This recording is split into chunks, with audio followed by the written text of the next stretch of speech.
Alex Gonzaga, todo pasasalamat sa Ate Tony at kay Paul Soriano para sa suporta kay Mikey Morada.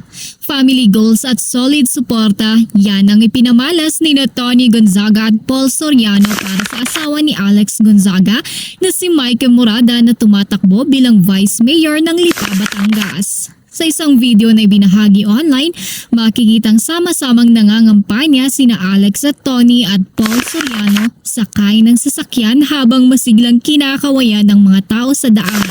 Isang pamilya magkakasama at buong pusong sumusuporta sa isa't isa, lalo na sa panahon ng eleksyon kung kailan kailangan ng tapang, tiwala at tulong ng mga mahal mo sa buhay. Tuwang-tuwa si Alex ay pinakitang suporta ng kanyang ate at bayaw. Hindi niya pinalampas ang pagkakataong magpasalamat sa kanila dahil ramdam niyang hindi lang siya ang tinutulungan nila kundi pati ang mga pangarap ng asawa niyang si Mikey para sa bayan ng Lipa. Makikita rin sa video kung gaano ka-relatable at totoo ang Gonzaga-Soriano-Morada tandem.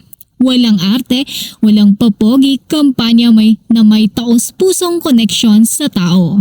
Para kay Alex, hindi lang ito tungkol sa politika kundi tungkol sa pamilya, tiwala at pagbibigay ng buong suporta sa mga mahal mo sa buhay. At para sa mga netizens, kitang-kita kung gaano kasaya at kasolid ang pamilya Gonzaga. Kung mananalo man si Mikey, siguradong hindi lang siya ang magtatagumpay kundi pati buong pamilya ang kasama niya sa likod ng laban.